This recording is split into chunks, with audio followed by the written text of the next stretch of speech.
Magandang gabi po mga katipon sa Pilipinas. Ito po ang ating katipunan. Muling sumasa inyo mga tagapakinig upang magbigay ng mahalagang impormasyon.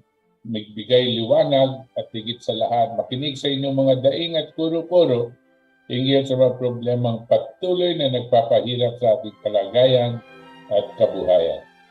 Sa susunod na 2 oras, sisikapin po namin ipaliwanag ang iba-ibang bahagi ng ating ekonomiya at ang mga mabibigat na local and international issues na may malaking epekto sa ating buhay at kinabukasan. Ito po ang inyong katipon na si Butch Valdes. Kasama ng iba pa natin katipon dito at mula sa Save the Nation Movement, Philippine LaRouche Society at Partido Politikal ng Katipunan Demokratikong Pilipino, sila Itos Valdes, si Cathy Cruz at si Vera na nag-aanyaya sa inyo na makibahagi sa ating talakayan sa pagsusuri ng mga kasalukuyang problema at paghahanap ng kaukulang solusyon.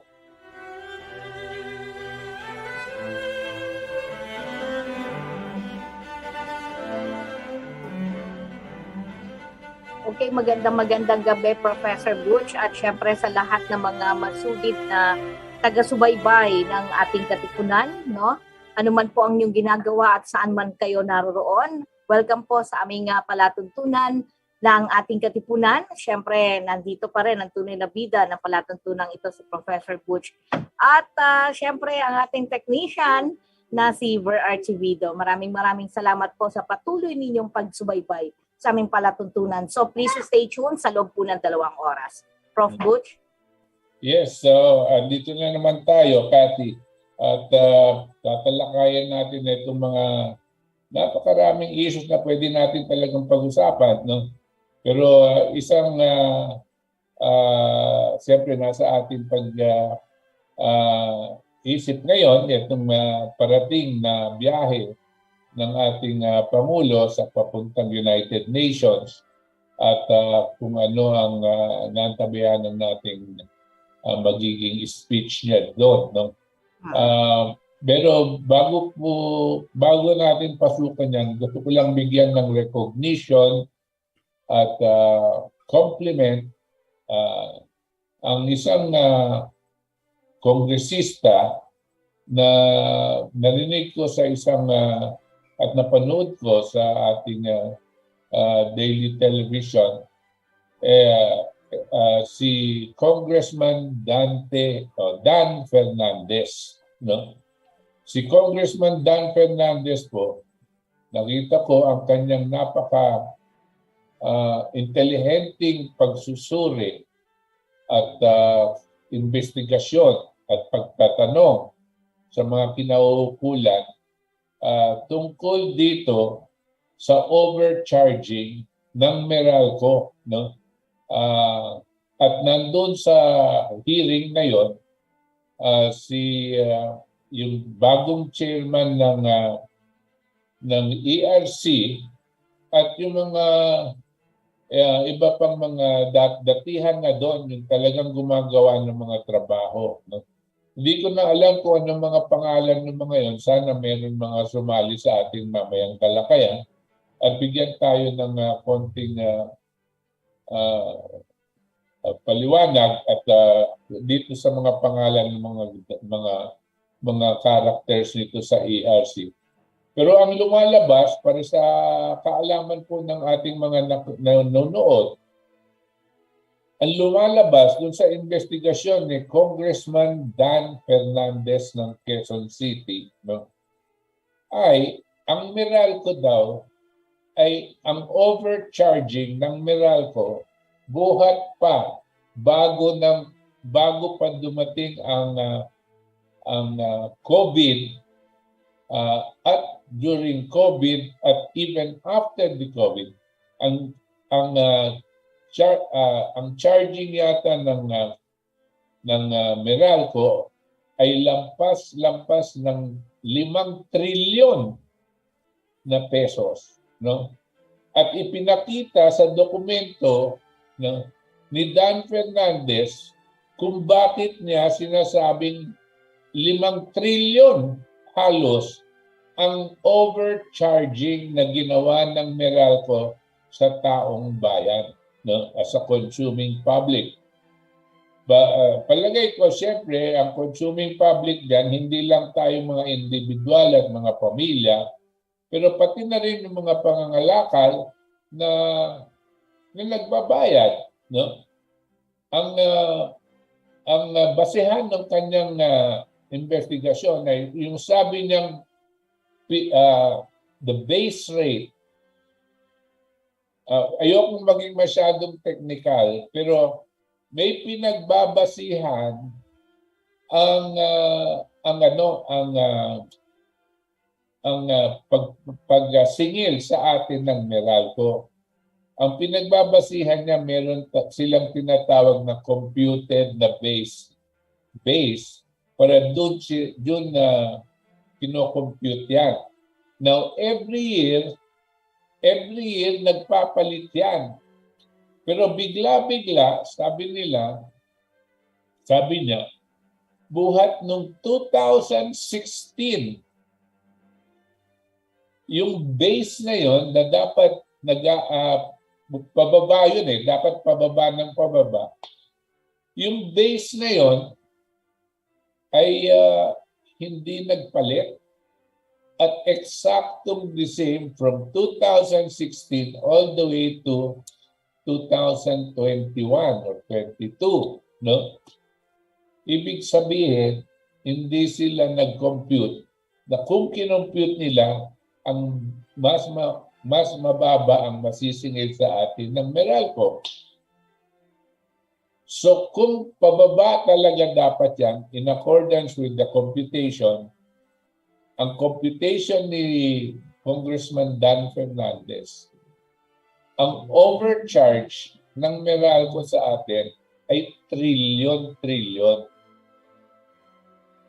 Paano mo ngayon sisingilin yan sa kanila? Dahil pag siningil mo yan, hindi nila kakayanin bayaran yan, magsesarado yung Meralco. At dapat, siyempre, hindi naman natin pwede ipesara yan.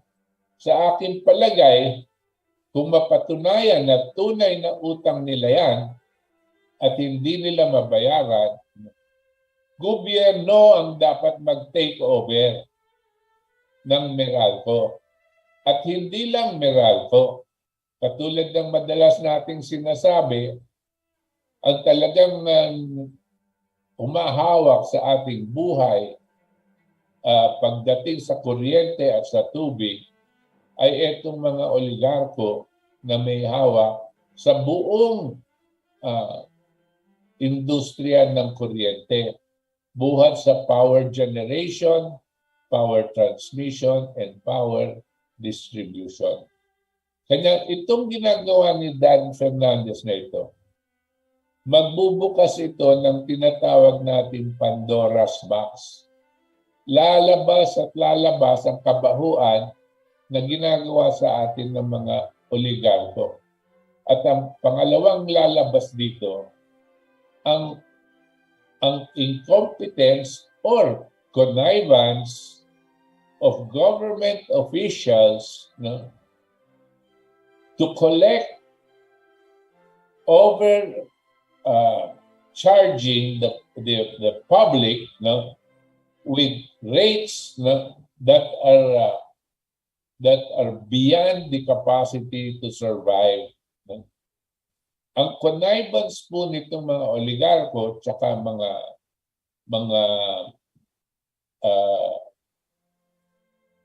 nasa gobyerno, hindi natin alam kung gaano kataas sa gobyerno. Kasi yan, alam mo, Cathy, pwedeng tumaas yan hanggang sa Senado at pwede din hanggang sa Malacanang.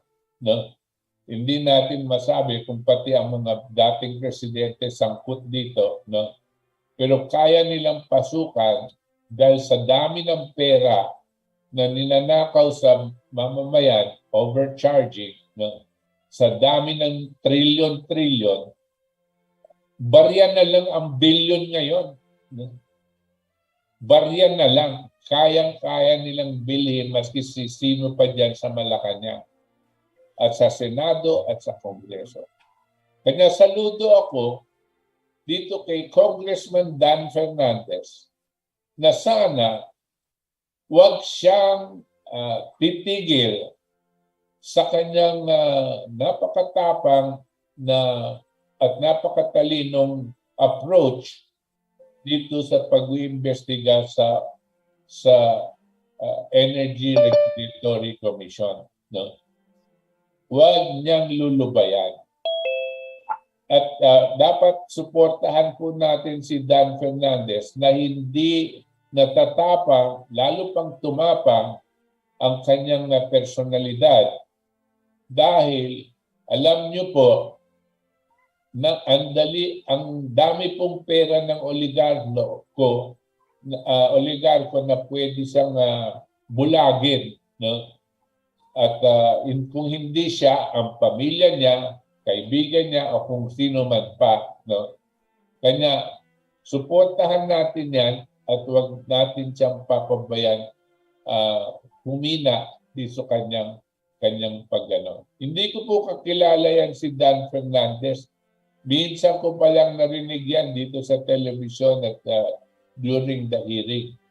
Pero saludo po ako sa kanya. No? At sana masamahan siya ni Marcoleta at ngayon wala na si Remulla pero nasa Secretary of Justice na si Remulla. Ay nako, magsama-sama sila para buwagin ang hawak ng mga oligarko at pigilin ang pagnanakaw nila sa taong bayan. Nako, Professor, unang arangkada pa lang mainit na kaagad itong pinag-uusapan natin, ano? Pero tama ka doon kasi biruin mo, dapat pala ang sinisingil natin, dumating pala sa punto, Prof. Butch, na 4% lang yung dapat na isingil sa atin, pero sa record na makikita mo, umabot ng 14%. So ang laki po ng difference niya. Kaya nga po bilyong-bilyong piso talaga ang kinita nila. Pero alam mo, Prof, nangangamba lang ako dahil itong bagong Energy Regulatory Commissioner, itong chairman, no, na si Mona Lisa de Malanta, siya po dati pong Chief Legal Counsel at Compliance Officer ng Aboitiz Power Corporation. At hindi lang yun, makikita mo na itong si De Malanta ay naging legal officer ng iba-ibang mga energy companies. Ang tanong dito, Prof, ang papanigan ba niya ay ang kapakanan ng taong bayan o kapakanan ng mga nasa nagdenegosyo ng enerhiya dito sa ating bansa? Prof. Sa akin, alam mo, Cathy, total, dalawa lang naman tayo nagbubulungan dito sa Zoom. No? Sa akin, yan si De Malanta, De Malanta pala ang pangalan. Yung Mona Lisa De Malanta, attorney. Okay. Ano siya, legal counsel ng Aboitiz? Yes. Aboitiz ang isa sa pinakamalaking oligarchic family dyan sa may hawak ng public utilities. Opo. Tapos, sabi mo nga, nag-abogado pa siya para sa mga ibang mga kumpanya para sa power sector. Opo. No? Energy company. Sinong papanigan niya kung lahat ng kanyang professional experience sumusuporta dito sa mga oligarko dahil silang, palagay ko, Aboitiz pa nga ang nagpalagay sa kanya dyan. Kasi ang balita ko, si President Marcos, ewan ko kung totoo ito, yung presidente ngayon ng Aboitiz, si Danis Aboitiz yata pangalan, no? Ay kababata ni Presidente Marcos yan at kaibigan niyang matalik, no? At hindi siya kakaiba at binigyan agad ng parang posisyon as Presidential Advisor on Business Affairs yata or something like that. Si Rubio pa yan, sir? Ha? Si Rubio? Sa ano? Hindi, si Oboitis ang pangalan. No? Biro mo, Presidential Advisor sa negosyo, tapos yung kanilang tao nandiyan sa Energy Regulation Commission, no? Anong mangyayari sa atin yan? Yung presidente, best friend pala niya si Aboitiz, no? Ano nga mangyayari sa taong bayan yan? Hindi ko pinangungunahan ng presidente dito, pero Mr. President, nalalaman mo ba kung anong implications nito? Pili tayo ng pili ng mga tao sa gobyerno, mga nasa kabinete. Ayan, tingnan nyo ang nangyari kay Rodriguez. Hindi ka pa nakaupo, gumalaw na si Rodriguez no? Kung sino-sino na ang nailagay dyan. Palagay ko, lahat ng mga nandyan sa gobyerno ngayon na dumaan sa pirma ni Rodriguez, kailangan i-review mo mabuti, Mr. President. Baka may mga tao dyan na ibang direksyon ng utak. Hindi wala sa kanila yung pagmamahal sa bayan, katulad ng sinasabi mong mahal mo ang bayan, no? Mga pumasok diyan sa paligid mo, delikado. Maski na best friend mo yan si Aboitiz. Huwag mo naman masyadong bigyan ng ganyang klaseng mga pabor. Kung naiintindihan mo kung gaano kabigat sa buhay ng mga pamilya ang gastusin sa kuryente, tayo na ang halos pinakamahal na singil sa kuryente sa buong mundo. Kanya gusto yung mga investor, yung investor sa Indonesia, gusto nilang sumali dito, mag-invest daw sila. Saan? Sa energy sector, gusto nila. Sa kuryente. Bakit? Alam nila, limpak-limpak ang kinikita ng mga negosyante sa kuryente dito. Kasi walang pigil na kanilang naitataas ang singil dahil ang gobyerno pinairal itong EPIRA law. Kanya gustong-gusto nila dito. Tapos ito pa ang ilalagay natin dito sa ERC. Best friend na presidente. Naku, sus Mariosep tayo, Nakakakilabot. Ang aga-aga pa natin, nakikita na natin ang takbo at ang direksyon ng ating pamahalaan. Yan ang dapat natin bantayan. At sana nandito na tayo huling-huling na pagkakataon na natin ito President Marcos, you might be the last hope of this country. But at the same time, it might be through you that we will lose this country. Okay. Prof. Butch, singit ko lang, siguro pabatiin muna natin yung isa sa ating makasama sa Zoom, si Carlo. Carlo, good evening.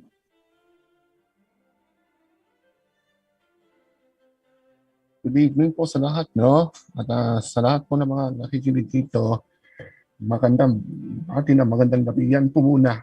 Mamaya ako makikipag-talakayan later. Oo. So, wala ka munang question. Thank you, Carlo. Alam mo, medyo ko ngayon ang daming problema. Parang dati, medyo nung time ni President Duterte, nabawasan yung mga ibang mga matitinding problema, peace and order, drugs, etc. Pero ngayon, parang mas lalong naghirap. Ayokong isipin na dahil kauupo lang ng ating Pangulong Bongbong Marcos, makikita mo sa mga dyaryo, sa mga pahayagan ngayon, 31% nakakaranas daw ng matinding kahirapan. Mga ganung bagay ba, Prof. Butch? At siyempre, I don't know, ikaw, Prof. Ako, kami nasa, sabihin na natin, nasa type C, type D na pamilya, nasa middle class.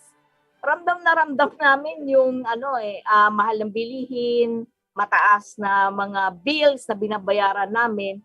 At talagang hindi na namin alam kung saan huhugutin yung gagastusin sa araw-araw. Ngayon, itong kasi 'di ba ngayon ang presidente ay nasa Amerika. Ito ay dahil dito sa UN General Assembly for 2022. So, tanong ko lang, Prof. Butch, ano ba ang kahalagahan nitong UN General Assembly at ano ang maibibigay nito sa taong bayan? Meron bang magbabago sa buhay natin, Prof. Butch? Napakagandang tanong yan, Cathy. Kasi it is what you call a rhetorical question. No? Ibig sabihin, yung tanong mong yan, siya na rin ang sagot. No? Ang anong ibig natin sabihin? Walang ipapalayan sa ating mga kabuhayan dito. Lalong-lalo na, maski na sabi niya sa kanyang pagdating galing sa Singapore, sabi niya pagpunta niya sa UN, ang ilalabas niya sa kanyang talumpati, climate change, tapos food security, ano pa ba yung iba? Ewan ko, world peace and order or something like that. Pero nangingibabaw, climate change sa food security. Anong sasabihin niya sa climate change? Oo, kailangan, katulad ng sinasabi ng iba, tayo sa climate change, pag-alagaan natin ang ating kapaligiran at huwag tayong magtatapon ng plastic sa dagat, yung mga ganyan. Ano sasabihin mo naman sa food security? Sasabihin mo, maraming nagugutom ngayon sa buong mundo dahil sa dumating na pandemic. No? Kinakailangan gumawa tayo ng pamamaraan para maibsan ang problema ng sangkatauhan sa ganitong kahirapan. Ano masasabi niya? Wala pa dito sa Pilipinas, isasabihin niya ba na ang kanyang Department of Agriculture punong-puno ng korupsyon? Sasabihin niya ba na may problema siya sa asukal, sa asin, sa sibuyas, sa bigas, sa... Yung ba sasabihin niya? Hindi. Sasabihin niya lang malaking problema ang pagkain. Alam na nila lahat yun. At wala siyang sasabihin kundi yun. Ang susunod dapat sasabihin na, pahingi ng pera, tulungan nyo kami. Pero syempre hindi na sasabihin yun dito sa UN. Ang dapat, meron siyang mahalagang sasabihin sana na para magkaroon ng saysay ang pagpunta niya doon at magkaroon ng recognition na makinig sa kanya ang mga ibang mga leader na napapunta doon. Kasi kung ang sasabihin mo ganyan, naku, sana yung television huwag papakita yung audience niya. Kasi pag walang saysay ang sinasabi ng isang nagtatalumpati sa UN, kuminsan-minsan napapakita ang pinapakita sa telebisyon yung nagsasalita. Pero kung minsan napapapunta dito sa audience, halos walang laman yung audience ng UN. At siya lang ang nagsasalita doon. No? Baka ganyan ang mangyari sa atin. Sana wag naman. Dahil baka sasabihin nila, ito, anak ni former President Marcos. Tingnan natin kung meron siyang kapareha, at least tingnan natin kung meron siyang nakuha sa tatay niya o tingnan natin kung ang kanyang kung saan papunta ang kanyang ideyas. Baka yun ang mag-entice ng people na makinig. Pero kung wala yung ganyang klaseng impression ng mga audience at papakinggan lang itong sasabihin niya na sinabi niya sa atin, itong sasabihin niya sa UN, ay palagay ko walang makikinig.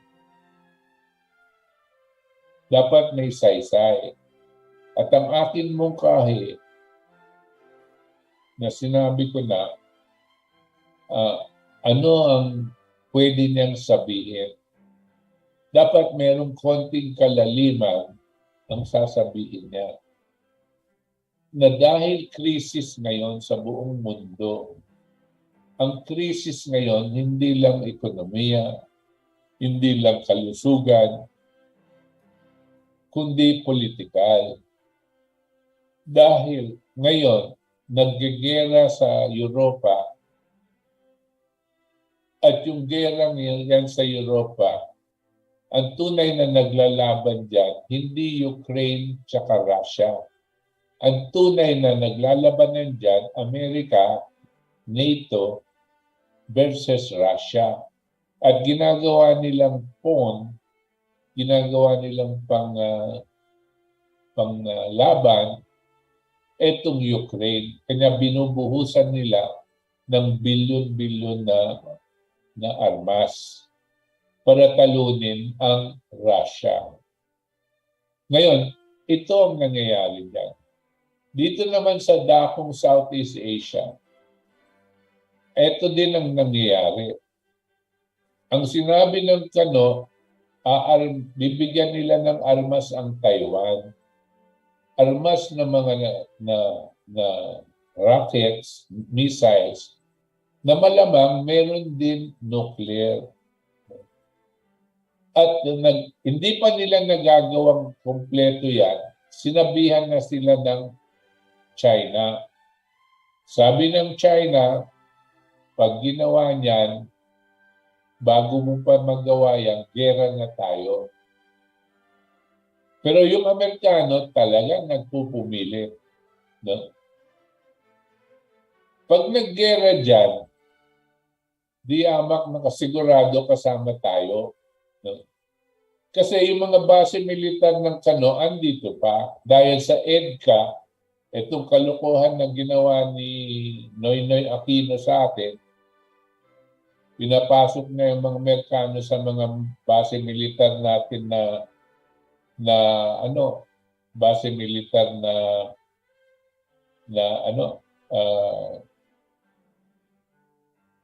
ng Pilipinas,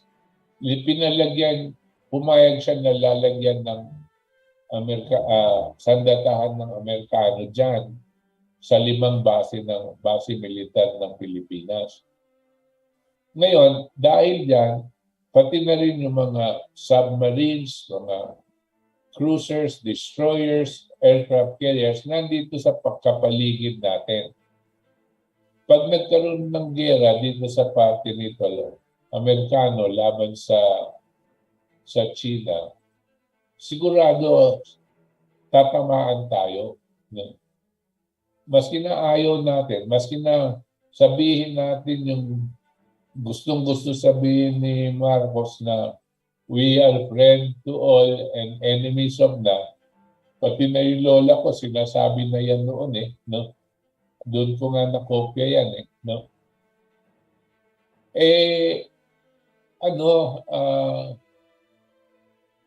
delikado.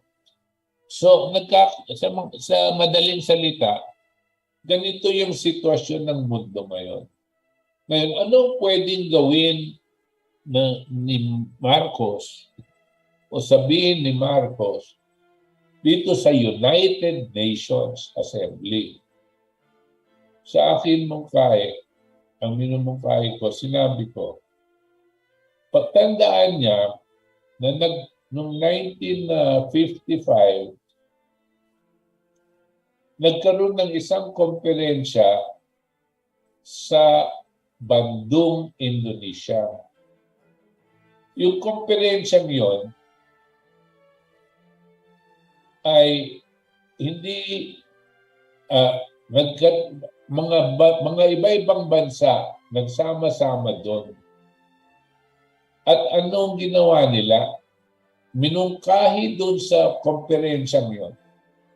Dineklara nila na dapat magkakaroon ng non-aligned movement of nations. Non-aligned movement, meaning magkakasama-sama lahat ng bansa na hindi sumasapi sa Amerika o sa Soviet Union. Kasi nung panahon na yon, dalawa lang ang talagang naggigirian. Yung Soviet Union tsaka yung bansang Amerika. At naghahatakan sila ng kakampi. Para dahil baka magkagera nga, pinagpapadami sila ng kakampi. Dahil dito, yung mga ibang bansa, ang mga leader dyan, kasama na dyan sila Sukarno at sila Nasser ng Egypt, mga kilala at mga magagaling na leader, nagsama-sama dyan at nagkaroon sila ng declaration, a 10-point declaration regarding sovereignty, kasarinlan, at hindi pagsasapi sa mga superpower at hindi papaya na mag-intervene ang mga kung sino man bansa sa sariling bansa. No intervention inside the domestic affairs of any country. All nations must be considered sovereign. Yan po, meron 10 silang deklarasyon dyan. That was 1955. Na-organize po yan officially in 1961. In 1961, dito sa Yugoslavia, si President Tito, siya yung namahala sa pag-organisa ng Organization of Non-Aligned Nations. Yan non-aligned movement na yan, sinapian ng about 120 countries. Ngayon, anong nangyari doon? It's not dead, but it is not functioning as such dahil walang leader. Ang sinasabi ko, kasi pakinggan siya o hindi, dapat ang ating Pangulo, palagay ko, isigaw niya ito. Isigaw niya itong pagtatayo at pagpapaandar ng non-aligned movement of nations. Nasasabihin natin, ayaw natin paggamit kung sino man superpower. Sasabihin natin, we declare our sovereignty and we don't want any intervention or setting up of military bases in any country. Dapat meron tayong deklarasyon na ganyan. Kasi palapit na tayo sa gera, wala ka pang sasabihin. Kung ikaw ang presidente, 100 million people ang sagot mo, wala ka pang sasabihin. Baka bukas magbobombahan na ngayon. we have to say something. It is not enough to claim neutrality. That is not the point. The point is we assert sovereignty and we do not want to be aligned or used by any superpower for their political ends. Dapat yan ang sasabihin natin. Ngayon, maski dahil maliit ka lang bansa, bakit? Ang Indonesia ba kilala noong 1955? Hindi. Pero yung leader nila, si Sukarno, mahusay na leader. Nanindigan siya. Alam niyo po, ang sumuporta sa kanya noon, ang sumuporta sa kanya noon ay bansang China dito sa non-aligned movement. Kasama ba ang bansang China sa non-aligned movement? Hindi. Bakit? Kasi ang China hindi pa kasali sa United Nations noon. Pero isa sa kanilang speaker at that time was the Chinese Foreign Minister. Ang pangalan niya si Zhou Enlai. Ang talumpati ni Zhou Enlai ay akmang-akma dito sa 10-point declaration ng non-aligned movement. At even at that time, ang bossing pa sa China noon si Mao Zedong pa. Even at that time, sinasabi na ng China through Zhou Enlai na they recognize the sovereignty of all nations, whether big or small, whether powerful or not.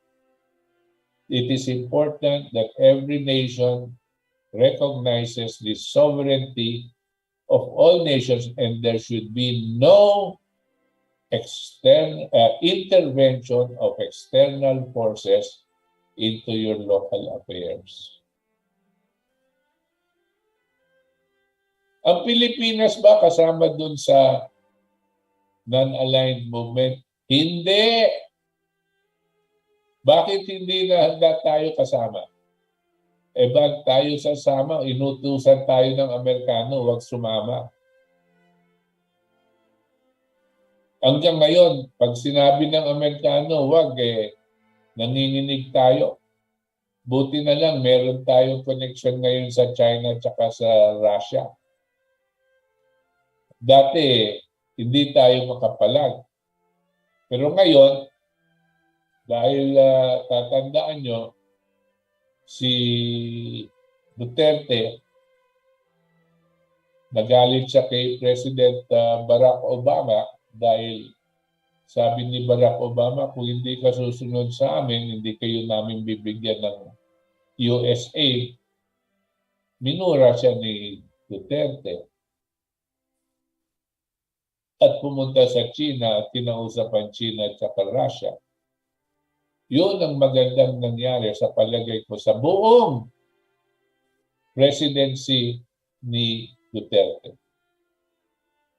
Hindi bali na yung mga drugs na yan, nandiyan pa rin yan. Yung mga oligarko, hindi na natigil. No? Sinisigawan niya lang at minumura niya yung oligarko pero hindi niya pinigil. Wala siyang ginawang akbang. Sa buong 6 years ni President Duterte, hindi niya napababa ang halaga ng kuryente ng 1 sentimo. Pero sa akin, ang pinakamagandang ginawa niya, doon sa umpisa, nung minura niya ang Amerikano at nakipag-usap siya sa Russia at sa China. So maganda sana kung masabi ito ng ating Pangulo, yung movement of non-aligned nations, maitayo niya. Alam mo kasi pag may nag-umpisa niyan, sa palagay ko, dahil alam ng buong mundo kung gaano katindi ang krisis ngayon, meron mahahatak na sasama dyan.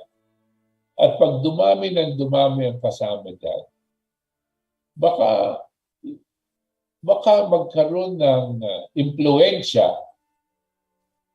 ito sa buong mundo na mapigil ang papunta sa World War III.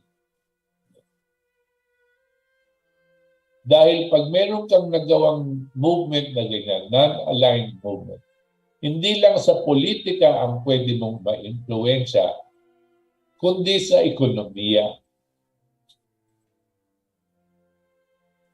Dahil kinakailangan natin, ayusin natin ang sistemang pinansyal ng mundo. Ngayon, pabagsak ang mga ibang bansa, kasama na po tayo dyan. Huwag kayong masyadong malinlang dito sa mga ekonomista ng ating bansa. Tanong nyo lang sa inyo, sentido común.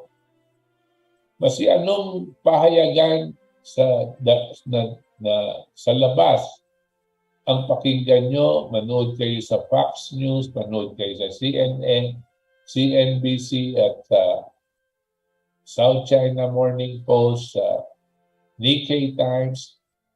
Maski ano po, makikita ninyo na ang pinaka-worst performing currency in the world is the US dollar. Sentido común po.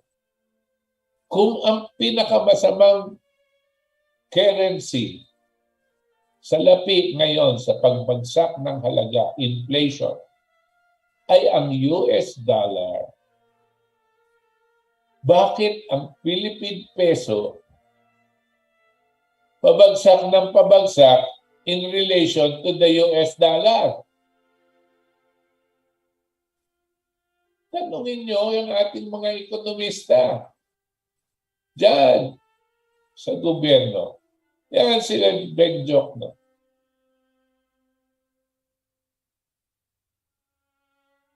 Puros kabulahan ang naririnig ko dyan sa mga yan. Marami silang cheche-burecho, gumagamit sila ng technical language para hindi maintindihan ng reporter.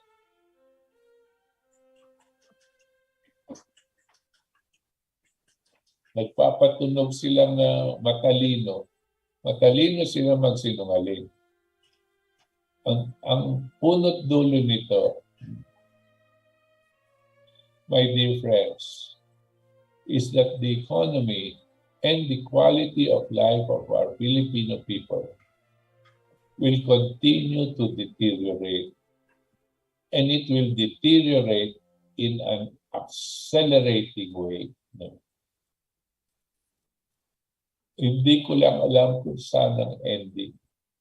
Pero pwede pa rin natin maagapan dahil matalino tayo. Ang kinakailangan lang natin, true leadership, no? Courage on the part of our leader. Kasi matalino naman ang ating leader. Suportahan natin po para lumakas ang loob.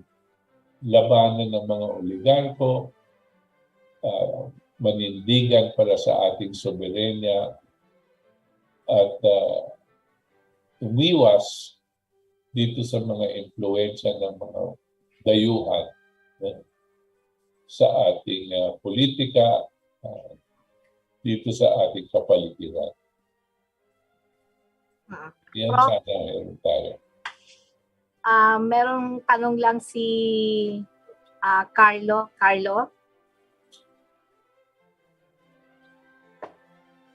Okay. Ang tanong ko lang, Prof, no? Sa iyo, no? Bakit ganyan po ang hindi na ipatupad to ng mga nakaraang administrasyon po? Yan po isang tanong ko dyan. Alam mo, Carlo, Ang hirap bigyan ng panahon yung tanong kasi tatanong natin bakit hindi nila ginawa. Nakaraan na sila eh. Sa akin, aksaya lang ng panahon pagsasabihin natin kung bakit hindi ginawa ni Duterte o kung bakit ginawa ni Noynoy. Tapos na sila eh. Ang isipan natin mabuti at gawan natin ang paraan. At ang tanong dapat mo, Carlo, gagawin ba ng ating Pangulo ngayon ang kinakailangan gawin? No? Hindi na bali yung nakaraan. Ang importante sa atin yung kinabukasan natin, gagawin ba? Sa aking palagay, kailangan gawin niya at kailangan tayo din sumuporta sa kanya. Itulak natin siya na gagawin niya. Baka natatakot kasi siya dahil natatakot siyang humarap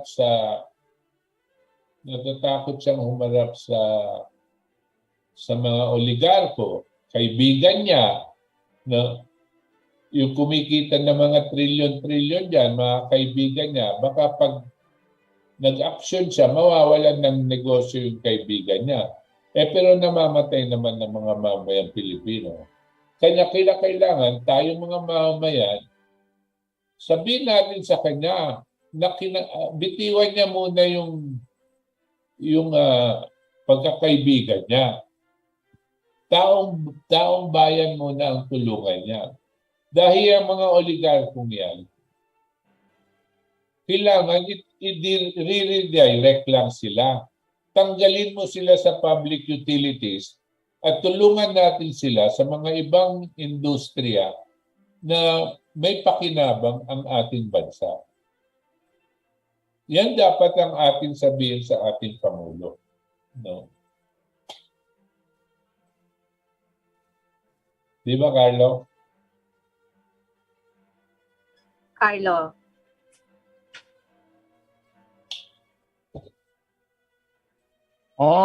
Yan talaga siguro nakikita ko dyan, no? So, sige, pabigyan natin si Sir Johnny. Nandiyan pala. Oo. Recognize ko lang si Sir Johnny. Nandiyan na, di ba? Magandang gabi po, Sir Johnny.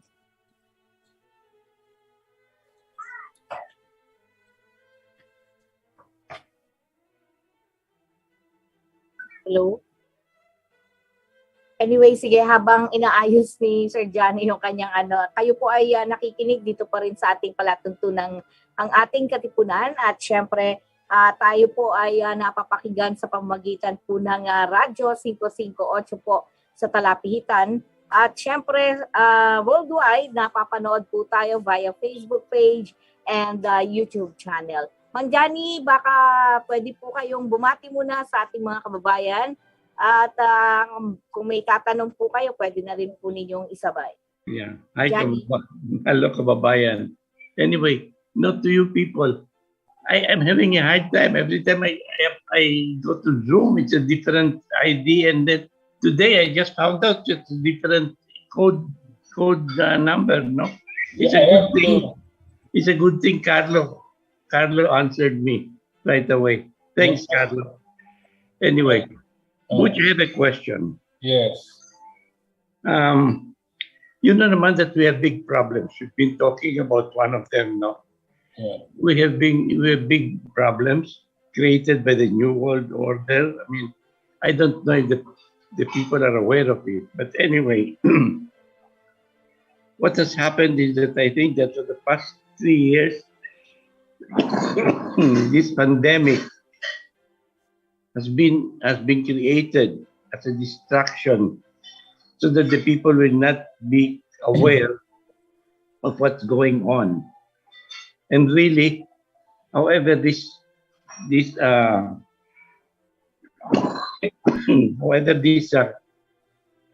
pandemic is being so exposed that really around the world it is collapsing, and it's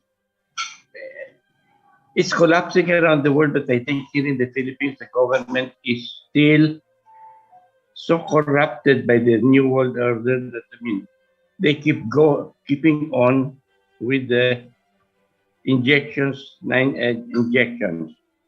So my question, my point is, the people are already fed up. We're afraid. I mean, we're already in fear to begin with. Could you give us some very, really informative, good news on this?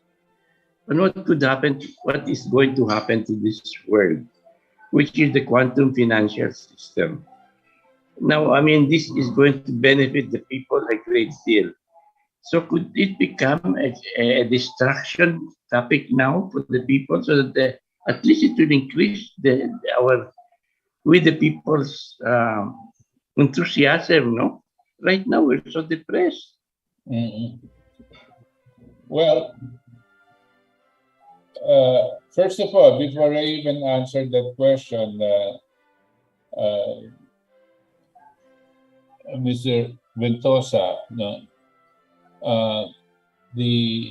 I'm sorry, I'd like to apologize kasi the communication between our technical group to the friends of KDP has been somehow not been very good, and the changes were not being communicated correctly. However, in the coming weeks, I'd like to announce that the ID that you have, the meeting ID that you have, and the password will be the same, because we have already registered this program as a recurring meeting. No? So it will be the same already for the coming weeks. No? Okay, going back to your question, another issue is that we were already warned by YouTube. You know, this group, they really control the media, both the social media and external media. And that we were warned by this YouTube that if we continue to talk about the vaccines and they will cancel our account in the YouTube. But at the risk of, I still want to address your question, and maybe after that we should not talk about it anymore. It is a fact that in the US, they are already talking about declaring, the World Health Organization is declaring that there is no longer a pandemic. No? It does not mean to say, however, that in certain countries, COVID might still be prevalent. No? But the important thing here is they have already seen that the resiliency of human beings towards this disease has been very strong, not because of the vaccinations, but because the human beings have a natural capacity to overcome the sickness, which is actually flu. The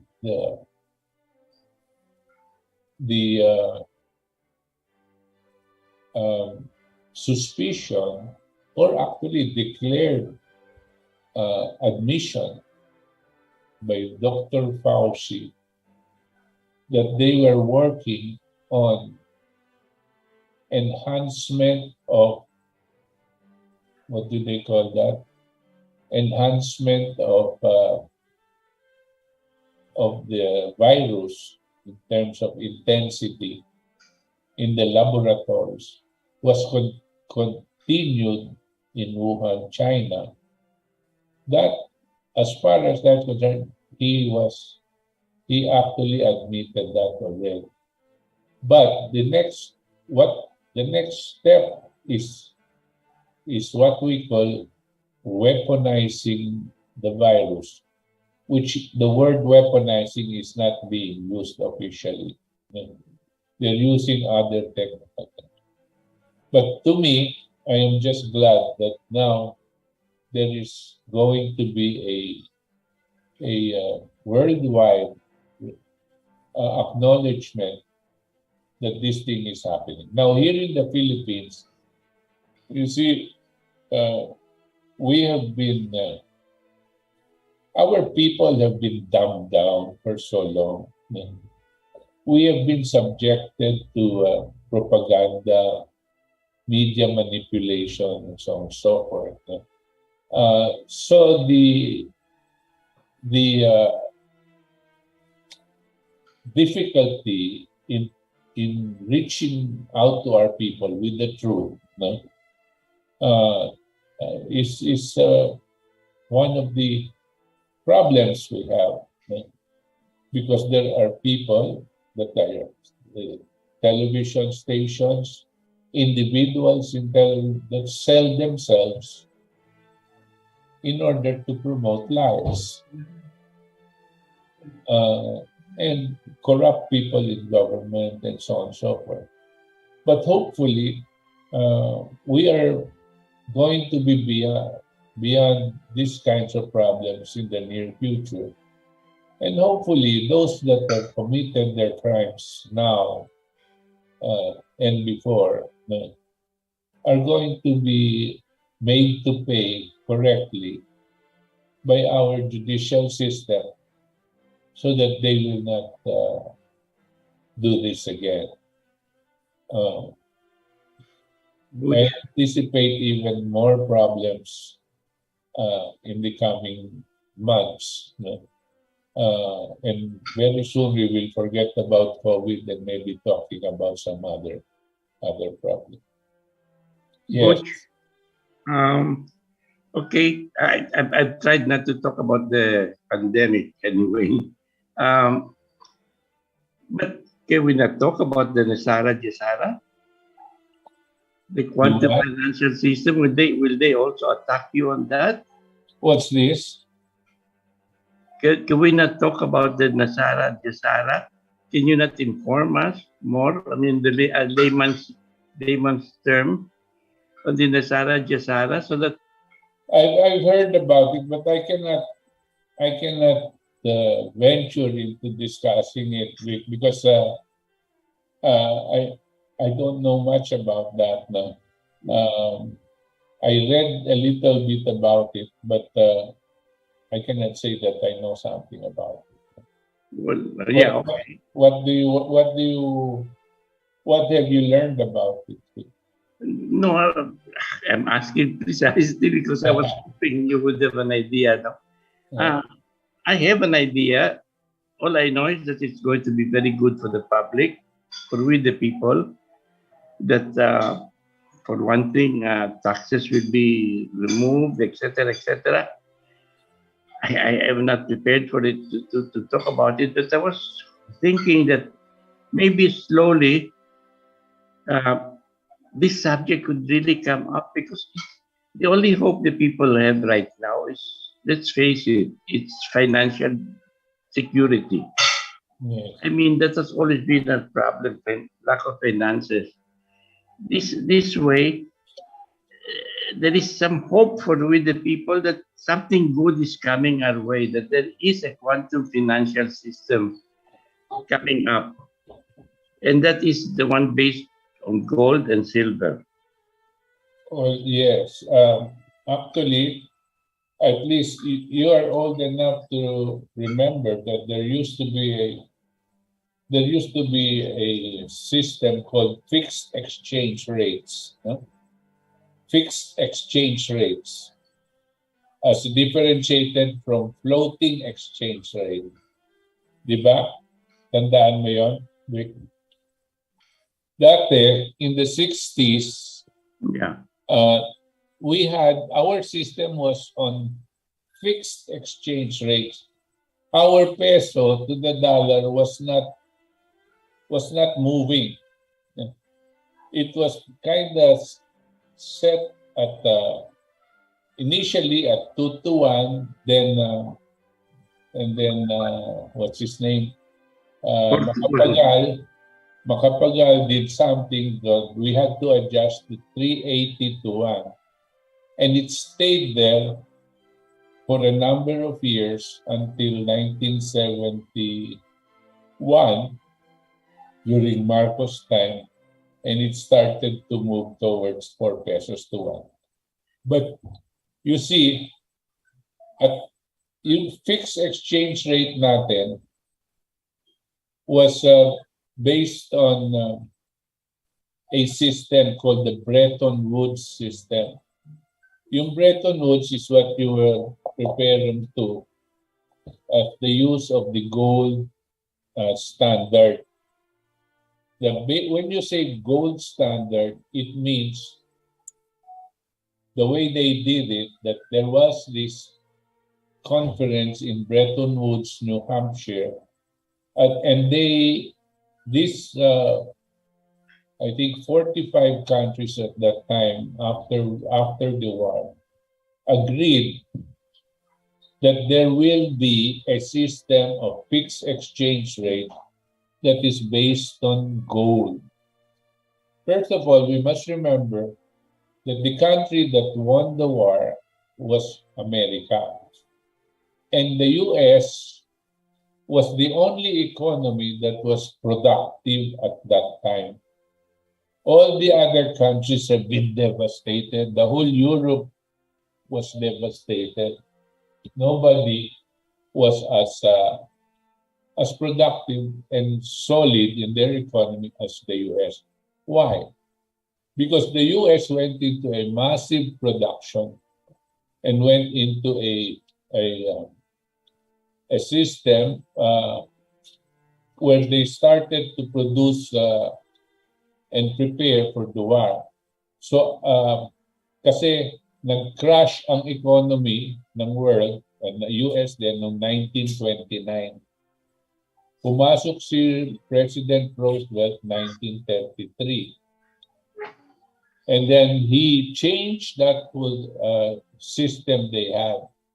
He told the businessmen in the US that they are not, the banks, they are not supposed to use the people's money, the money in the banks, to play in the stock market in Wall Street. And that anybody that was going to do that was going to be taxed heavily. So there was a move to get the resources of the country into a producer economy. And they started to produce. He got them to work and gave them work. See, Roosevelt only 3 days into the presidency made 11 million jobs. That is how bad it was at that time. So he rehired all of these people to move into a production. Because of that production direction, he became a powerful country. And in 5 years, they were already in a position to export trucks and airplanes. So ganyan ang economy ng US. And then they won the war. Because they won the war, when they decided to have a system, a financial system good for everybody, they said, Mr. Roosevelt, we will use the US dollar to put the value on the gold. And everybody's economy must be based on the gold that they have in their vaults. Now, the exchange rate, the fixed exchange rate they started with, or the value of the gold they started with, was $31 per ounce, which meant that if you had 1 ounce of gold in your vaults, it was worth $31. If you had 1 ton, of course, you can compute already how much worth that was. But since we are not dollar denominated, we had to have an exchange rate. At our first exchange rate at that time was 2 pesos to $1. So I hope you're still with me. Yes, I am. Yes.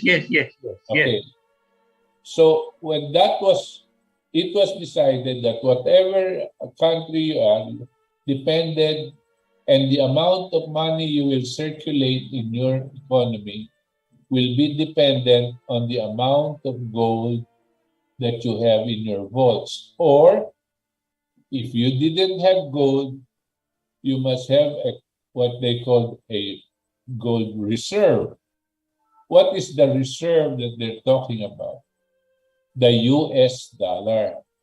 Kung wala kang gold, dapat may equivalent ka na US dollar sa vaults mo. So that is the way they started the world economy at that time. At fixed yan. At it does not fluctuate. And the IMF at that time was monitoring this fixed exchange rate system. And it was working. What is important here is to realize that the money is not left up to the banks to manipulate. The money that you generate will go into the physical economy, production, and you start producing for yourself or you export. And the amount of money that you make goes into your vaults if it is US dollars. If it is pesos, that goes into a circulation. But no matter what, it is always based on what you and IMF and the rest of the other countries have decided to be the size of your economy, which is the gold reserve. I hope I'm not too making this complicated. So what was important? Fixed exchange rate system. Pag humiram ka ng pera para sa negosyo mo at one point, they will tell you that the interest of your loan will be, let us say, 8% per annum. That loan that you borrow, even if it's for 30 years, will only charge you 8% per annum. Why? Kasi we were in a fixed exchange rate system. On the other hand, when they got rid of this fixed exchange rate system and converted it to floating exchange rate, which was in 1972, that means whatever you borrowed was not pegged at a certain interest rate.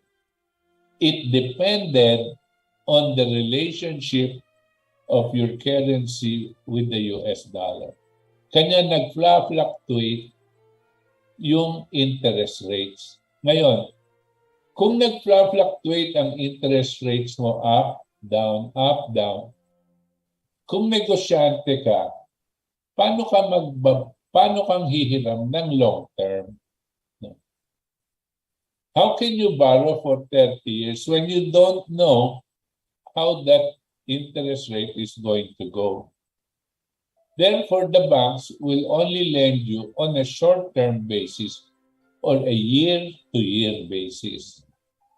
If it is short-term, if you can borrow only for 1 year, rather than what you used to borrow that gave you 30 years money, therefore, the kind of loans that you can borrow are mas maliit.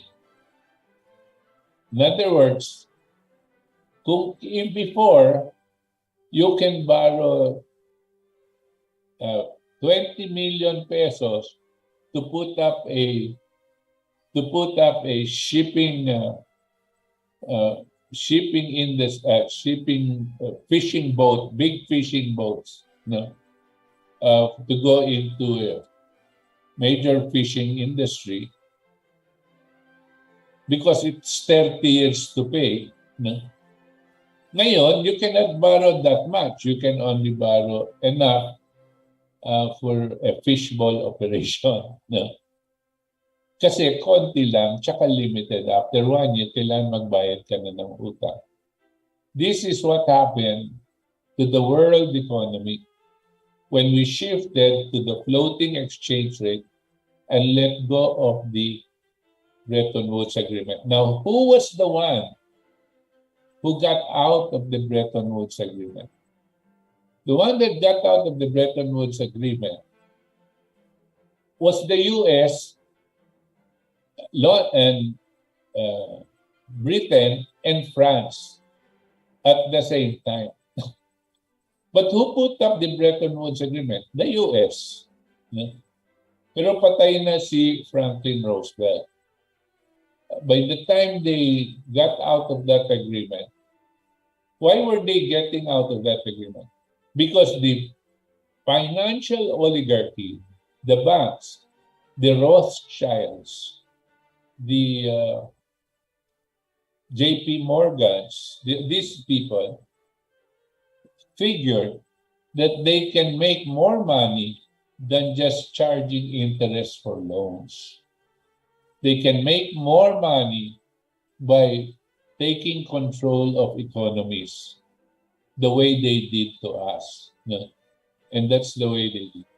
When we went into a floating exchange rate system, if you remember, si Marcos, there was a time in the early 70s that we were trying to purchase oil, and the banks told us that we cannot buy oil from the Middle East because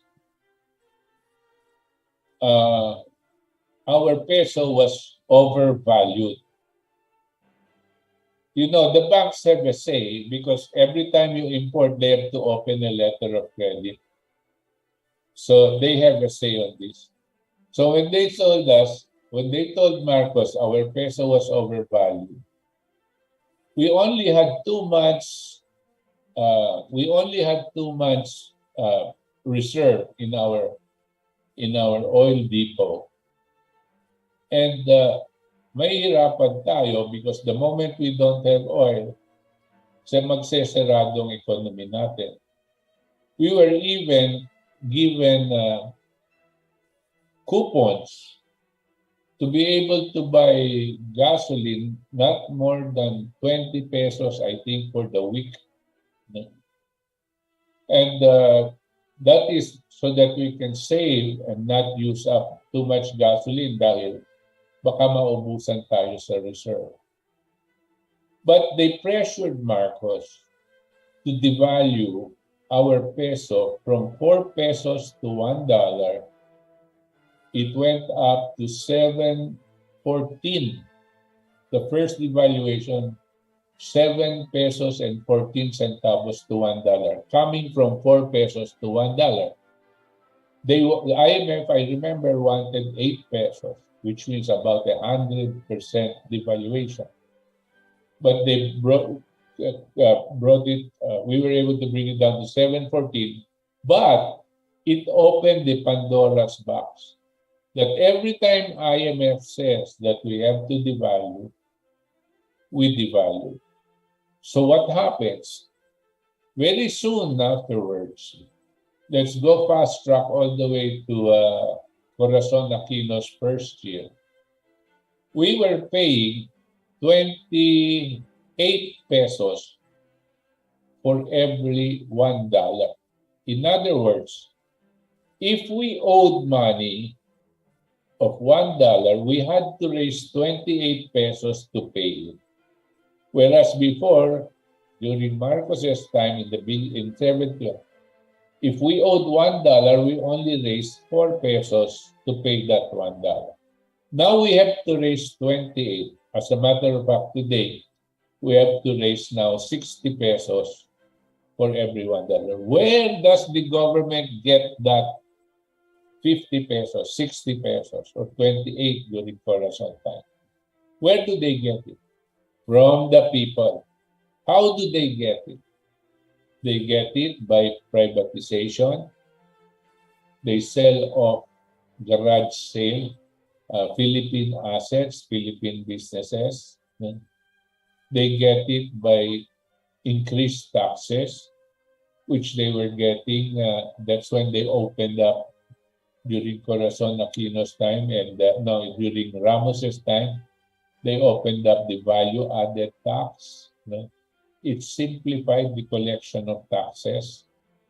All of this is to increase government revenue, not to make our lives better, but in order to pay a debt, which we should have already been able to pay had they not changed our exchange rate.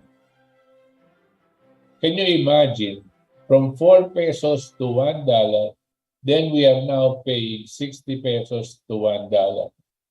Now, where does that money go? It goes to debt servicing. It never went into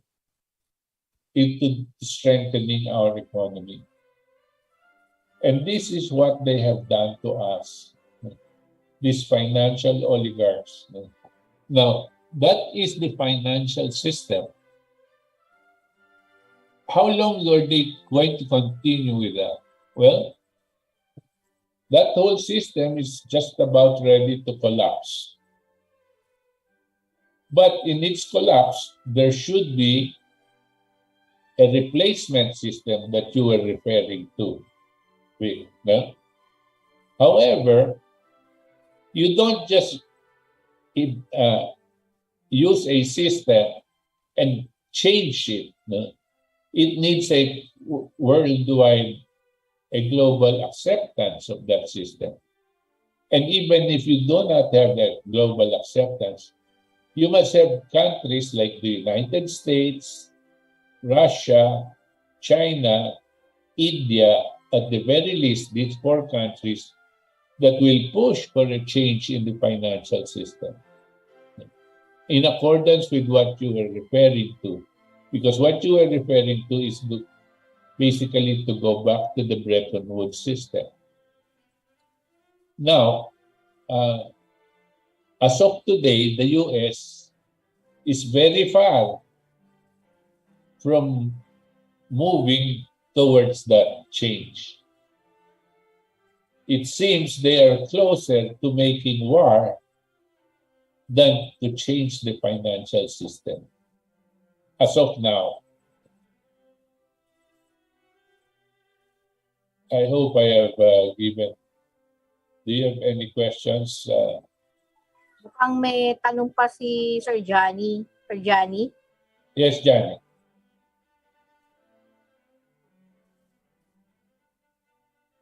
Johnny, you still have questions? Go ahead, Sir Johnny.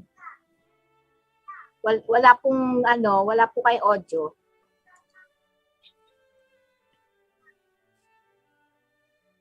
Audio.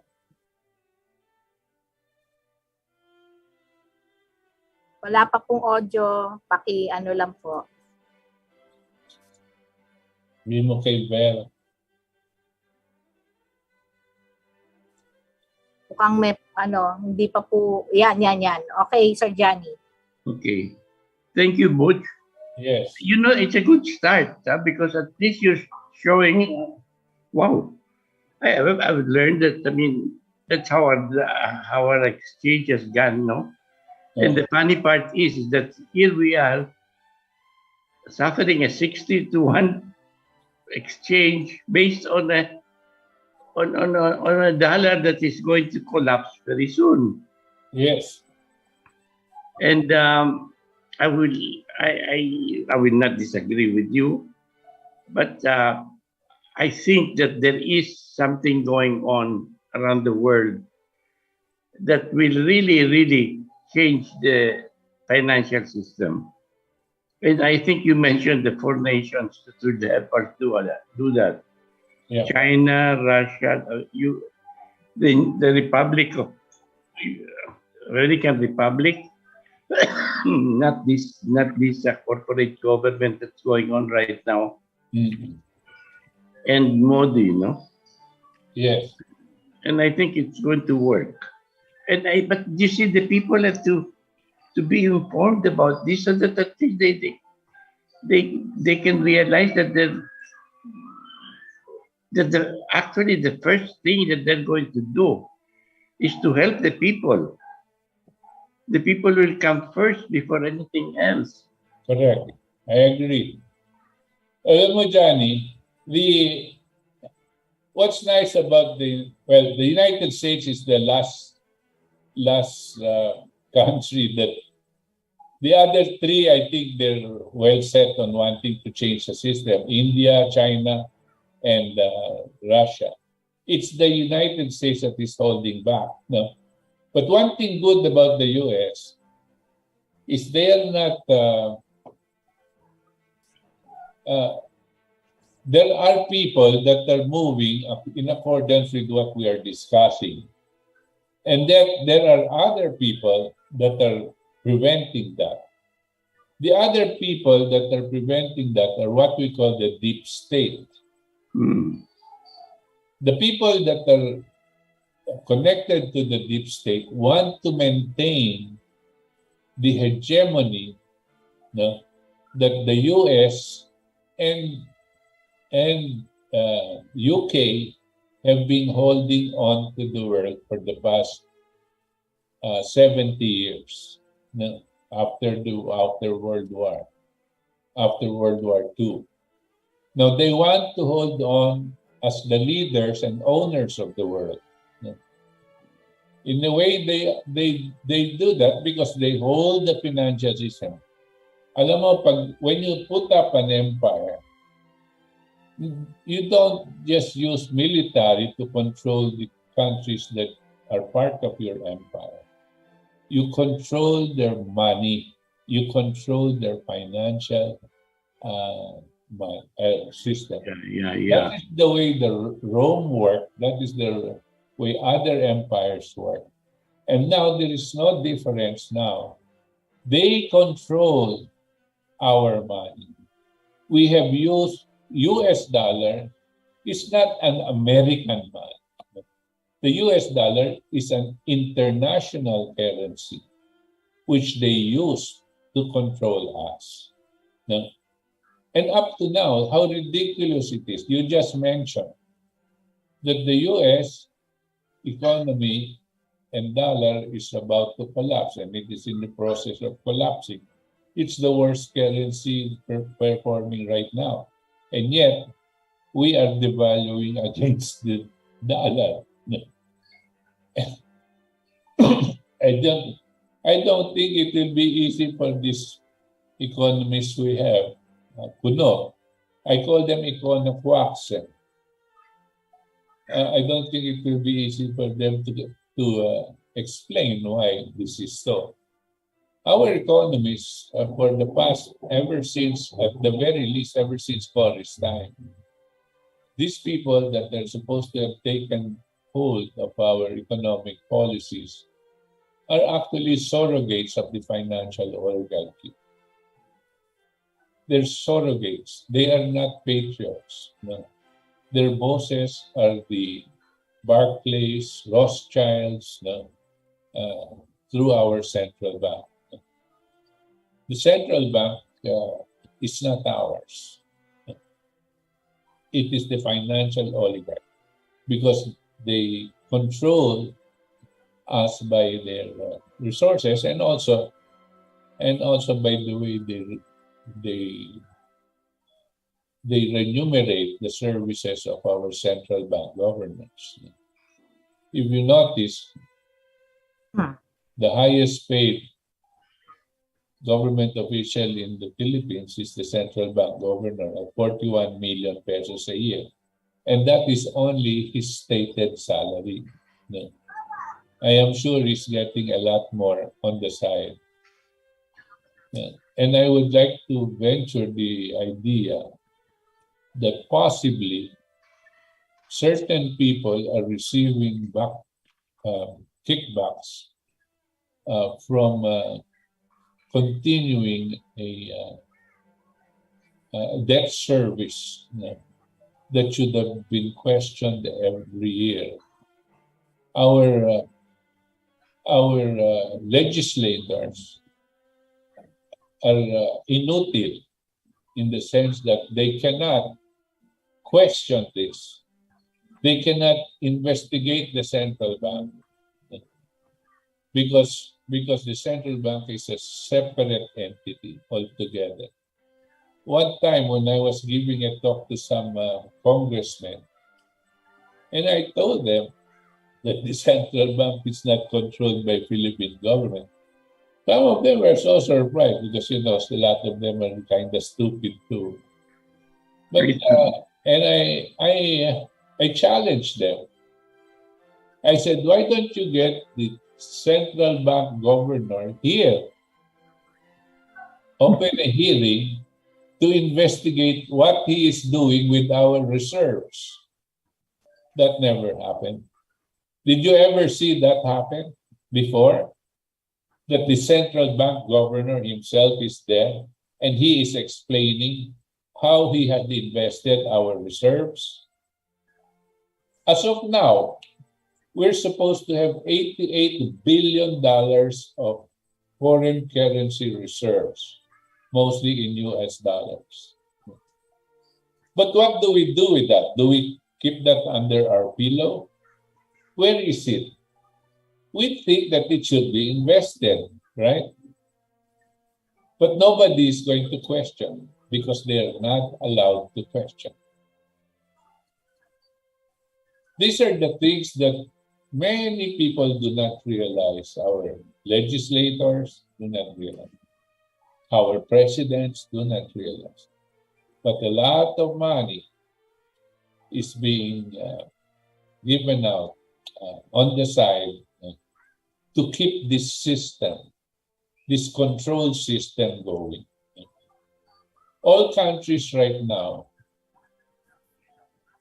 I would say 99% of them, probably not except for China, are controlled by their central banks. And the central bank is controlled by the financial oligarchs. Okay. Yeah. Okay, Professor Butch, thank you, no? At talagang parang information overload na naman ako. Pero I'm sure ang lahat po ng ating mga tagapakinig, no, sa pamagitan po ng radyo at dito sa mga social media accounts po natin, ay napakarami po nilang natututunan sa inyo. At yung iba, marahil ay talagang ngayon lang nila narinig, no? But anyway, it's already 8:28 na po ng gabi at kayo po ay nanonood o nakikinig dito pa rin sa ating palatuntunan ang ating katipunan sa RMN DZXL 558 kHz po sa AM band. At syempre, ang susunod po na magtatanong ay si Carlo EY. Carlo?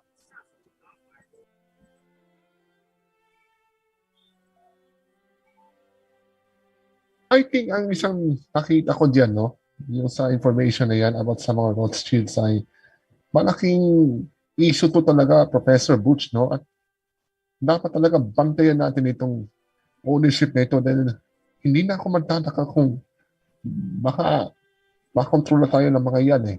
Yun po muna ang observation ko. We are already controlled. Kontrolado na tayo matagal na, Carlo. Nako, yan pala talagang isang sakit ng ulo diyan. Matagal na yan. No?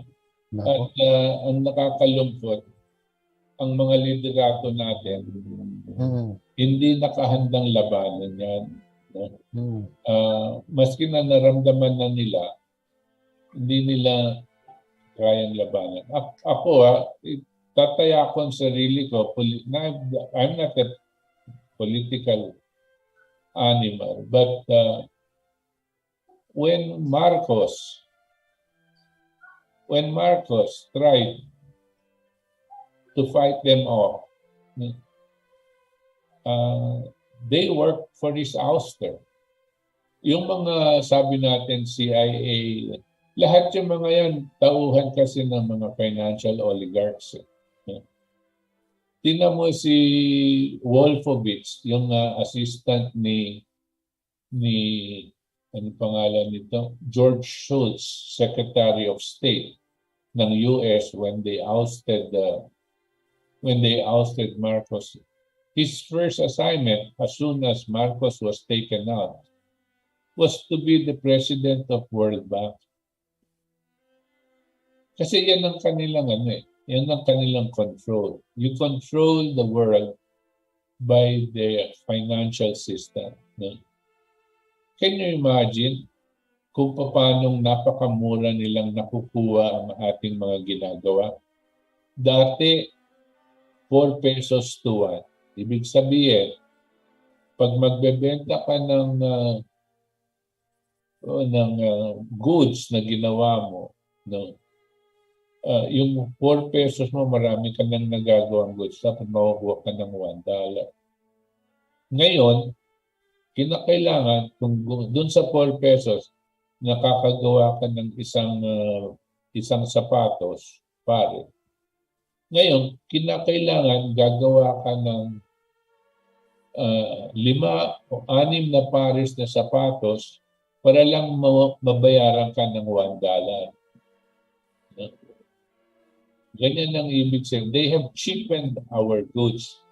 And when you create a system to cheapen our goods like what we can produce, no? You create that system, then you have created a slave type of economic system. So alam mo, nakakakumikita ka no? Pero sa totoo, hindi Dahil yung perang nakukuha mo, mas konti lang ang nabibili. Ganyan ang ginawa nila sa atin. Nung binuksan nila tayo sa call center operations, bakit? Dahil napakamura natin what they were paying a call center operator in the US, it was 30 times more than what they were paying the ones in the Philippines.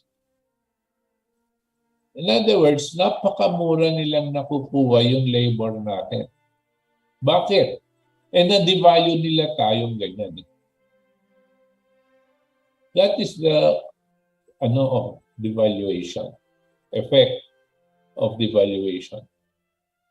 Kaya pag umaandal ngayon, 56, 57, abot ng 60, baka lumampas-lampas pa yan.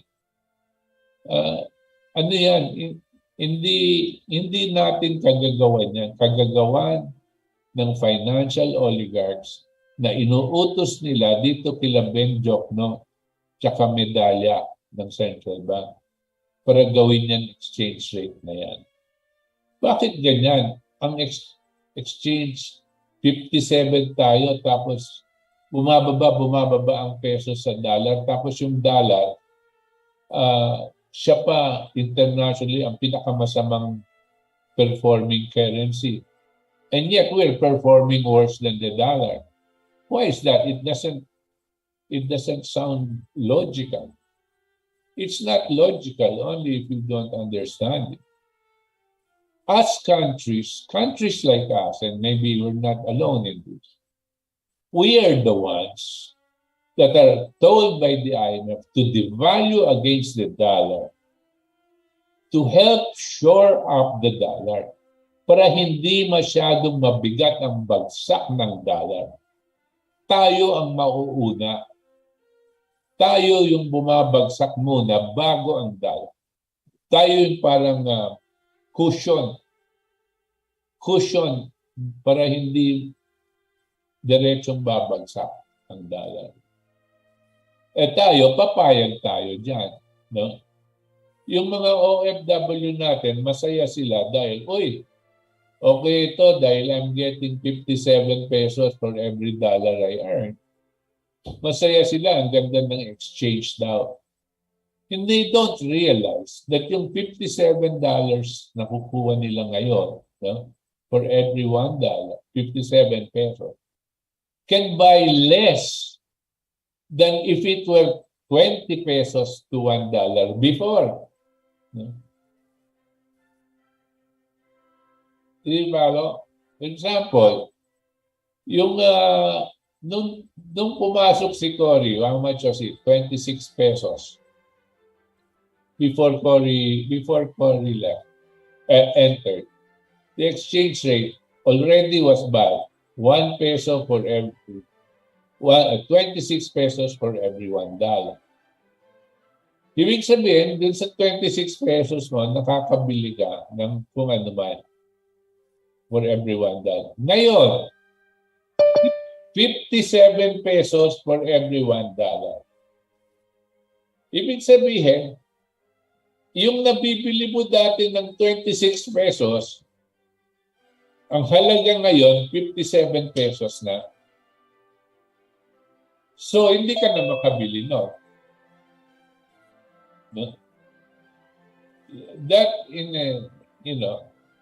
I'm trying to simplify the explanation, pero ganyan ang nangyayari sa atin. Yun yung mga OFW, hindi ko naman sila gustong masamang loob masyado. Pero ito ang nangyayari sa atin. Kanya ang naghihirap dito talaga yung buong bansa. Kasi yung 57 pesos na papadala ng OFW natin sa kanilang mga kamag-anak dito, ang mabibili ng kamag-anak nila ay kalahati lang ng nabibili nila noon. Yeah. So, pahirap pa rin yung sitwasyon ng kanilang pamilya. No? Kasi mas gawin mong 60, 70 pesos yan.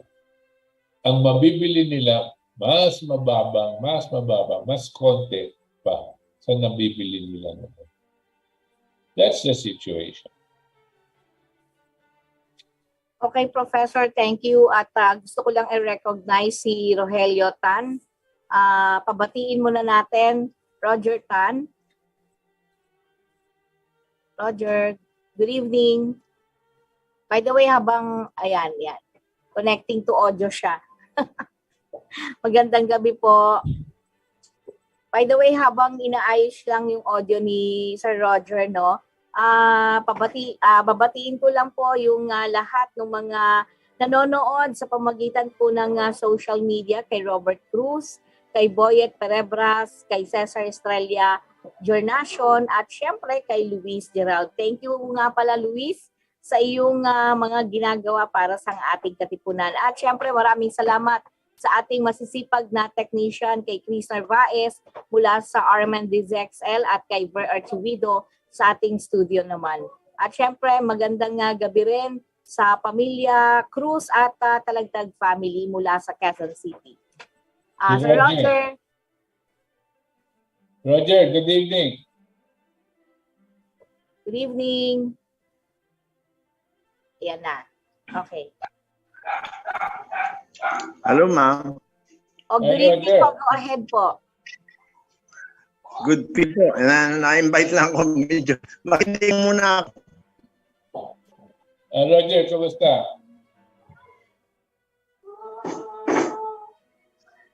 Makinig lang ako, Butch. Yeah, okay.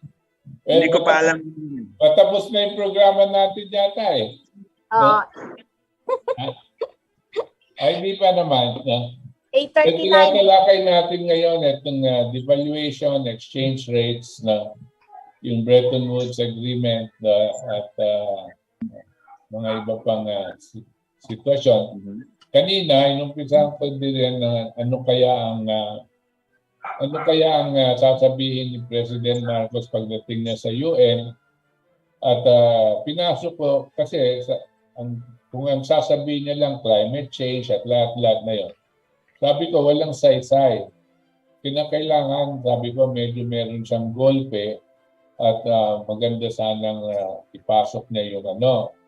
Ako naman, meron akong personal na mungkahi na sinasuggest ko sabi at rinirefer ko yung sa Bandung Conference ng 1955, nagkaroon ng non-aligned movement of nations. At sa Indonesia, that they had 10 different declarations with regard to sovereignty and non-intervention. Ngayon, that was formalized in 1961 by President Tito nung na-organize ang operation na yan. At that time kasi ang tug-of-war was between Soviet Union and the US. So sabi ko, ngayon, it will be nice to hear from our president if he calls for a revival, or restructuring, or whatever you might want to call it, of the movement for non-aligned nations, especially now at the height where the world is in crisis, not just in crisis politically, it's in crisis health-wise and in economic crisis. All of this, parang merong confluence of events, parang perfect storm na nangyayari. Kinakailangan may konting urgency itong ating presidente. Hindi masyadong huwag tayong palemya-lemya dito. We must press the button and shout to the rest of the world that we need to stop this road to World War III immediately, and correct the problems of hunger, sickness, and so on and so forth. Yun sana ang medyo, para may saysay naman yung sasabihin natin sa UN. Ano palagay mo, Roger? Roger. Wala yata si Roger. Anyway, Sir Butch, ayan, nagsasalita ba si Roger? Roger? Paki-unmute lang. Yes, ma'am. Yes. Sige, go ahead. Narinig ko yung sinabi ni Caboch, and I think very much near the truth. Talagang ako, sa tingin ko, before this pandemic, yung tinatawag nating chance to reach the golden age is about 2 to 3% only, no? Pero after this pandemic, and because of the quarrels between the mga top nations na sinatawag natin, the chance of the world, to reach a golden age is down to 0.5%, meaning anytime a world war can start. And naman natin ngayon, the humanity was in a position to destroy the world.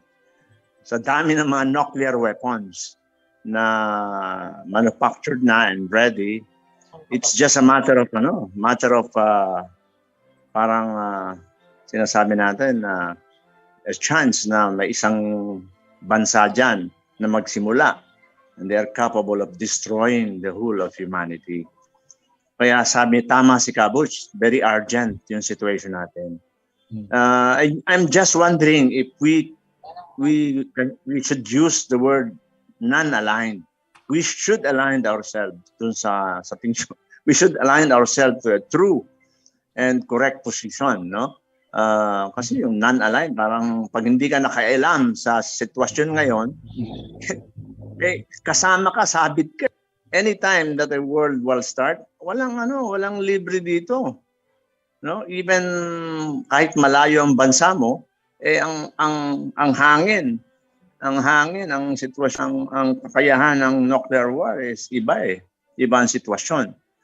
Kaya dapat pumosisyon talaga ang lahat ng mga concerned at saka conscious na mga tao, pumosisyon talaga to go against policies and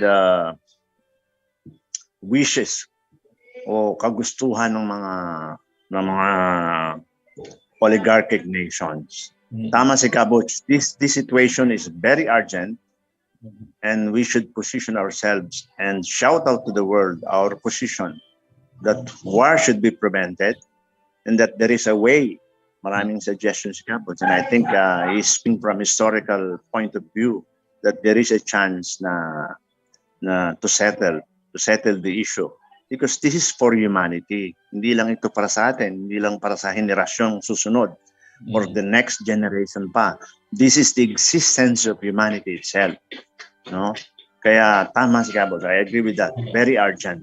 Very urgent situation, and we should formulate, maybe discuss a group of people discuss this situation and formulate our positions and the policies that we are recommending to solve the problem of the world. Problem na ito ng world, problem na ito ng humanity. Okay. Very good. Thank you, Roger. No? I accept your suggestion that it might the non-aligned might not be the accurate term now. No? But let's look for a better term. But the principle stays that we need to galvanize some sort of a collaboration among all of these nations that are being pulled and persuaded one way or the other, no, to go for one against the other. Kasi itong Amerikano, pero mo, sabi dati ni President Bush, kung if you are not with us, you are against us, gago yun, di ba? Anong klaseng yan, di ba? So we have to look for a way. No? And our president, going to United Nations, this is precisely the forum that is being given to him, no? And the opportunity to say something like you and I are saying, Roger, tapos sasayangin niya ang pag-uusapan niya mga palemya-lemyang topic, no? Walang mangyayari sa atin yan. Tatawanan lang tayo. Okay, Professor. It's already 8:47 na po ng gabi at maganda siguro marami tayong mga texters ngayon, Prof. At pero Prof, gusto ko lang din i-follow up yung kasi tinitignan ko yung daily Philippine peso per US dollar rate. So, yung iba tuwan-tuwa yung mga OFW na mga tuwan-tuwa sila dahil mataas ngayon 171 ang palitan. Whereas nung mga nagdaan last year, the same month, September, 49.762. So yung iba na mga OFW natin, tuwan-tuwa sila dahil mataas ang katumbas ng kanilang pera. Pero ang kapalit naman nun, syempre dito sa atin, di ba, hindi maganda. Kanina pinapaliwanag ko yan, Cathy. No? Yes, kanina. Na sinasabi ko na mas kinakala ng OFW maganda na malaki, okay lang yon, masaya sila. Pero ang natatandaan dapat nila na yung natatanggap nila ngayon, no, sa halaga lang ng ating salapi ay kalahati lang ng natatanggap nila noon. In other words, they can only buy 1/2 of the goods that we used to buy with that money, no? Yun ang hindi kanya itong mga pamilya natin dito na tumatanggap ng mas malaki ngayon na peso ay pareho pa rin, hindi pa rin sila maginhawang buhay dahil nagkaroon ng ganyan, no? Kasi nga they buy less with their money, no? That is the inflation. Yeah. Siguro magbabasa tayo ng mga texters natin kasi ilang linggo na tayo, parang pangatlong linggo na yata tayo, Sir Butch, na hindi nakakapagbasa, no? At baka magtampo yung ating mga tagapanood sa pamagitan po ng ating mga social media, Facebook and YouTube. Prof? Yes, go. Okay. Go ahead. Ito mula kay Edgar Paul Aliena. Magandang gabi po, Sir Butch at Ma'am Cathy. Ako po ay matagal nyo ng tagapakinig sa radyo. Nako, maraming salamat. Prof. Butch. At mula kay Little Nine, magandang gabi, pang economy kasi ang focus ni PBBM dahil si PRRD noon nakafocus sa peace and order. Tapos nagdaan pa ang pandemic. Yan ang sabi ni Little Nine. Okay? Ako, may karugtong pa ako, sasabihin ko kay PBBM, sabihin niya sa mga kaibigan niya na mayayaman, hindi nila madadala ang pera nila sa langit o sa kahit sa impyerno. Ginawa, hindi tayo pantay para magtulungan tayo. At mula kay Loco Hoco, Sir, mukhang nagbabayad na ng pagkakautang sa mga oligarko si PBBM. Sana he invoked the revolution according to his father from the center at siya ang kumontrol ng lahat ng public utilities. At mula kay Pedro Hill, mukhang tama si PRRD sa pagsasabing PBBM is a weak leader. At mula sa food tech bodies, naku po, napaka-weak. Now, I realize that he doesn't have a firm plan for the country.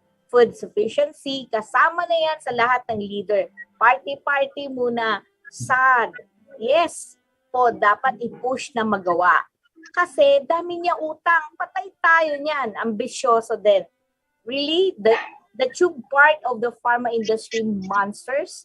Oh yes, eat money. Yan, sabi niya, it's money. At mula kay Teresa L., please pray the rosary also for enlightenment for PBBM and other leaders in Pinas to avoid greed, power, hunger, and work for the people's welfare. Prayer is powerful, but need to pray daily. Yan ang sabi ni Teresa L. And war is profitable. Yan, sabi niya. At mula kay Algo, good day Mr. Butch and guest online here. Yan. Alam niyo na marami pong mga texter din sa YouTube, ano? Ito pa. Mula kay Jesmond Dominic, malapit nang maging 20 ang 1/4 ang bigas unity. Yan, natatawa si Jesmond. At mula kay Tanduay Vino Kulafu, good eve KDP. Wala naman si RJ Avellana sa inyong programa. More power sa inyo. Professor, any comment? Well, si RJ meron siyang programa pero hindi pa siya pumapasok dahil medyo busy siya sa pamumuhay. No? Babalik din yan, babalik si RJ.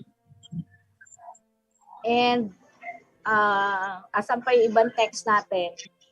Tignan lang po natin na ayan. Mula kay Boyet Perebras. Good evening, Idol, Kabutch, at mga katipon siguro to. Antayin lang natin from Subic. Ayan. Okay. And, wait lang. Meron pong By the way, maraming salamat sa ating mga technician, kay Ver Archivido mula sa KDP, at si Chris Tarvaez mula sa DZXL, yung ating mga masisipag na tech dyan. At mula kay Robert Cruz, yung message niya mula sa YouTube to. Sir Butch, one of the parliament in Germany said that something happened in September 24 that you will never forget. I think this is the global financial collapse, Sir Butch. Yeah. Well, it's possible. Alam niyo, we're in the process of collapsing now. No? And we don't know how pag sinabi mong collapsing of currencies, that means there will be unprecedented and uncontrolled printing of currency. Uncontrolled na, no? Nangyari ito nung Weimar 1922 sa Weimar collapse ng currency sa Germany, no? Yung currency nila nag-collapse at just to give you an idea what the collapse means. Let's say on January 1, 1922, the exchange rate of the the Reichsmark with the US dollar was 420 Reichsmarks to $1. That was on January 1922. Pagdating ng December 1922, in the same year, the exchange rate was 4 billion Reichsmarks to $1. Because the Germans were forced to just continue to print currency na wala ng halaga. No? Ganito ang mangyayari pag pumasok tayo sa collapsed financial system. Magiging kanya-kanya na tayong imprenta. No? At hindi na tayo pwedeng, kanya-kanya na tayo hanggang makikita na ng tao na wala ng halaga yung kanilang pera. No? At pag, yan po ang nakakatakot sa isang financial system collapse. Ay na kinakailangan may kapalit agad. No? Pero hindi pa gumagalaw ang Amerika. Naghihintay na lang yung China, Russia, at India, pero sana sumali na yung Amerikano. Okay, meron pa mga text tayo, Sir Butch. 4 na minuto na lang bago tayo tuluyang magtapos, no? Mula kay Cesar Estrella Cornacion. Ayan, Sir, salamat sa inyo. Ano po ang take ninyo sa order ni Pope na ideposito lahat ng pera ng simbahan sa Vatican? Mula rin kay Dennis Estabal, malakas ang loob ng mga globalist elites dahil safe sila kahit magkaroon ng global economic collapse. Yan. Meron pa, mula kay Raf XB, mabuhay po kayo, Chairman, at kay Madam Cathy. Thank you, Raf. At mula kay Little 99 uli, maswerte ang mga OFW na nag-hold ng dollar. Dapat isell nila sabay-sabay. Baka sakaling bumagsak ang dollar. Isell nila sa Philippine buy low, sell high. Yan, natatawa si Little 99. At mula kay Pedro Hill, Teresa L, kaya nga lahat ng appointee niya ay puro din bata ng NW. Mula kay Algo, good day Mr. Valdes, sana po maging cabinet advisor o member kayo to help push genuine reforms for the Philippines. Naku Al, parehas tayo. Ganyan gusto ko mangyari kay Sir Butch. At mula kay Pedro Hill, hindi siya katulad ng tatay niya kasi nga, produkto siya ng UK sa London siya nag-aral. At mula kay June Parn, maigi po nabasa ng ating kababayan ang Sorrows of Empire. Super imperialism ba to? Overthrow and hegemony or survive? Yan. Okay, Sir Butch. Okay, hanggang dyan na lang po tayo, pero gusto ko lang paalala sa ating mga kasama ngayon that next week, the same time, same channel, and same ID